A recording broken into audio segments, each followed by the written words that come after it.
जळगावमधले 8 ज्येष्ठ नागरिक दुबईमध्ये अडकलेले आहेत। पर्यटनासाठी गेलेले जळगावकर दुबईमध्ये हॉटेलमध्ये अडकलेले आहेत। एक नागरिक हृदयविकाराने ग्रस्त आहेत आणि त्यांचा औषधांचा साठा सुद्धा संपलाय। नागरिकांकडून आता महाराष्ट्र सरकारकडे मदतीची मागणी केली जाते।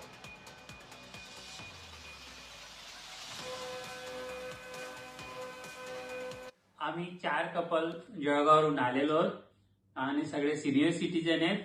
65 वर्षाच्या वरचे वयोवृद्ध आहेत आणि आमचे 4 तारखेला त्याचं इथलं पॅकेज पूर्ण झालं। 4 तारखेला आज आम्हाला हॉटेल खाली करावी लागणार आहे आणि पैशाचा थोडा प्रॉब्लेम आहे। यांचे 4 बायपास झालेली आहे, माझे पण ऑलरेडी 3 ऑपरेशन झालेले आहेत। बाया सुद्धा थकलेल्या आहेत, आता पैशांनी सुद्धा थोडं लाचार झालेलो आहे।